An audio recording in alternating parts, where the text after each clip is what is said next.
Tendo uma vida em comum. Dia 18. Cada um de vocês faz parte do corpo de Cristo. E vocês foram escolhidos para viver juntos em paz. Como é bom e agradável que o povo de Deus viva unido como se todos fossem irmãos. A vida foi feita para ser compartilhada. Deus deseja que experimentemos uma vida em comum. A Bíblia chama comunhão essa experiência compartilhada. Hoje em dia, entretanto, essa palavra perdeu grande parte do seu significado bíblico. E comunhão ou confraternização quase sempre é uma referência a uma conversa casual, a alguma atividade social, a comida e a diversão. A pergunta de qual igreja você participa significa qual igreja você frequenta. Ficar para a confraternização normalmente significa esperar pelo lanche. Comunhão é muito mais que apenas aparecer nos cultos. Significa experimentar a vida juntos. Isso inclui amar de modo altruísta, compartilhar com transparência, servir nas necessidades práticas, autossacrifício, consolar solidariamente e todas as outras atividades seguidas da expressão uns aos outros, encontrada no Novo Testamento. Quando se trata de comunhão, o tamanho importa. Quanto menor, melhor. Você pode adorar no meio de uma multidão, mas não pode ter comunhão com todos ao mesmo tempo. Quando um grupo aumenta para mais de 10 pessoas, alguém deixa de participar. Normalmente, o mais reservado. E umas poucas pessoas acabam dominando o grupo. Jesus ensinava dentro do contexto de um pequeno grupo de discípulos. Ele podia ter escolhido mais, mas sabia que 12 pessoas era o número máximo razoável para um grupo, em que se pretende que todos participem. O corpo de Cristo, assim como o próprio corpo humano, é na verdade um conjunto de muitas células pequenas. A vida do corpo de Cristo, tal qual o nosso corpo, está contida no interior das células. Por essa razão, todo cristão deve fazer parte de algum pequeno grupo dentro de sua igreja. Um grupo de comunhão nas casas, uma classe de escola dominical, um grupo de estudo bíblico. É nesses encontros que ocorre a verdadeira comunhão. Não nas grandes reuniões. Se você imaginar a sua igreja como um navio, os diversos grupos são os botes salva-vidas que estão presos a ele. Deus fez uma fantástica promessa a respeito dos pequenos ajuntamentos de cristãos. Em Mateus, capítulo 18, verso 20, diz assim: Pois onde se reunirem 2 ou 3 em meu nome, ali eu estou no meio deles. Infelizmente, mesmo que você frequente algum grupo, isso não é garantia de que irá experimentar comunhão real. Muitas classes de escola dominical e outros grupos na igreja ficam presos à superficialidade e não fazem ideia de como experimentar a verdadeira comunhão. Mas qual é a diferença entre comunhão verdadeira e a falsa? Na verdadeira comunhão, as pessoas experimentam autenticidade. A comunhão autêntica não é superficial, não se resume a conversas sobre banalidades. É genuína, de coração para coração, às vezes chegando ao ponto de compartilhar assuntos íntimos. A comunhão ocorre quando as pessoas se mostram honestas a respeito de si mesma e do que está acontecendo em sua vida.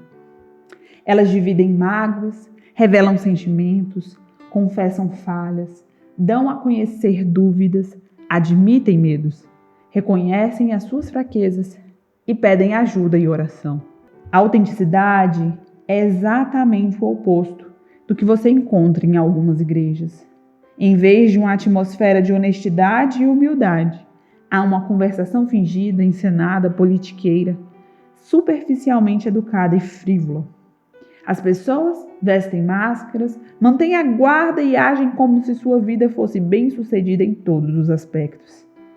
Essa atitude decreta a morte da verdadeira comunhão. Somente quando somos sinceros sobre nossa vida é que experimentamos a real comunhão. A Bíblia diz: se porém andarmos na luz, como Ele está na luz, temos comunhão uns com os outros. Se afirmarmos que estamos sem pecados, enganamos a nós mesmos e a verdade não está em nós. O mundo pensa que a intimidade ocorre no escuro, mas Deus diz que ela faz parte da luz. As trevas são usadas para esconder ferimentos, erros, medos, fracassos e falhas. É na luz que os trazemos todos para um lugar aberto e admitimos quem realmente somos. Naturalmente, ser autêntico exige coragem e, ao mesmo tempo, humildade. Significa enfrentar o medo de ser exposto, da rejeição, de ser magoado novamente. Por que alguém correria tal risco? Porque é a única maneira de crescer espiritualmente e ser emocionalmente saudável. A Bíblia diz: façam disso uma prática comum.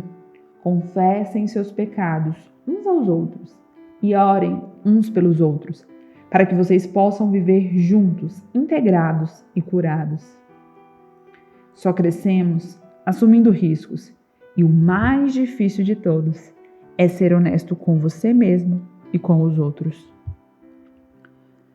Na verdadeira comunhão, as pessoas experimentam reciprocidade. Reciprocidade é a arte de dar e receber. É depender um do outro.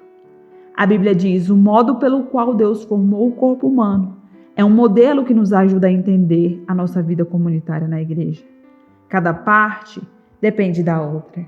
A reciprocidade é a essência da comunhão. Edificar relacionamentos recíprocos, compartilhar responsabilidades e ajudar uns aos outros. Paulo disse: quero que nos ajudemos uns aos outros com a fé que possuímos. A sua fé me ajudará e a minha fé ajudará vocês. Somos mais constantes em nossa fé quando outras pessoas caminham conosco e nos incentivam. A Bíblia recomenda responsabilidade, incentivo, honra e serviço recíproco. Em mais de 50 ocasiões no Novo Testamento, somos orientados a realizar diferentes tarefas uns aos outros e uns dos outros.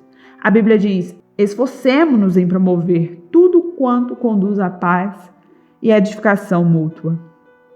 Você não é responsável por todos no corpo de Cristo, mas tem responsabilidades para com eles. Deus espera que você faça tudo o que puder para ajudá-los. Na verdadeira comunhão, as pessoas experimentam compaixão.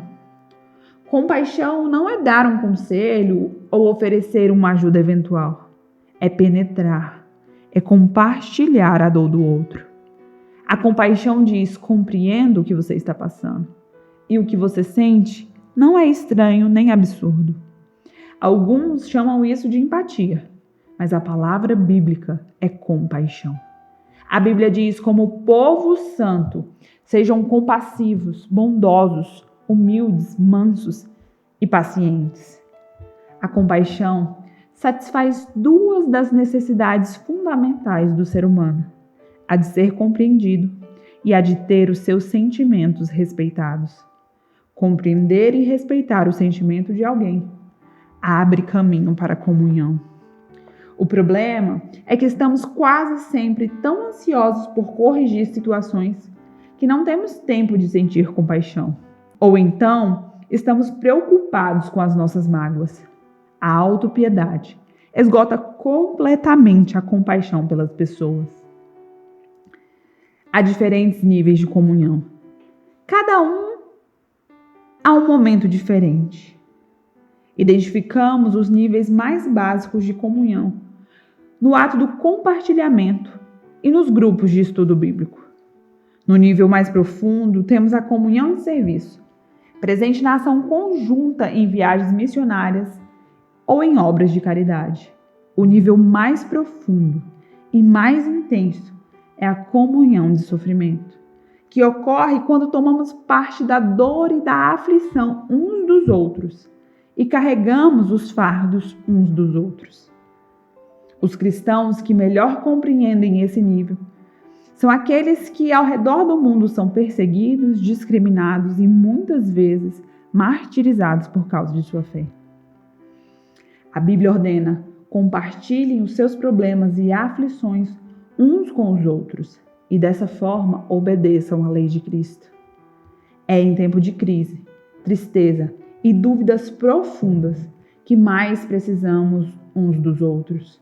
Quando as circunstâncias nos esmagam, a ponto de nossa fé vacilar, o que mais precisamos é de amigos cristãos.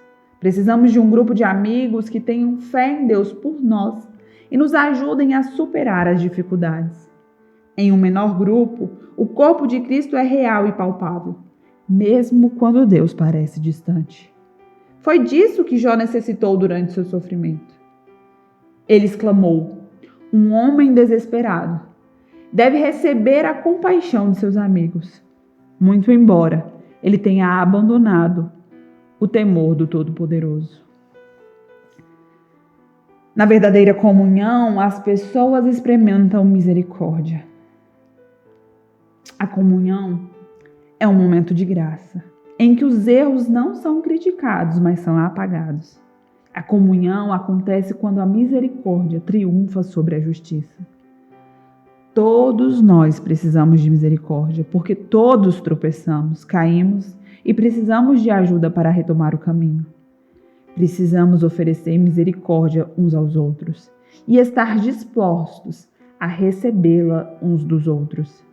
Deus diz: quando as pessoas pecarem, vocês devem perdoá-las e confortá-las, para que elas não sejam vencidas pelo desespero. Você não pode ter comunhão sem que haja perdão.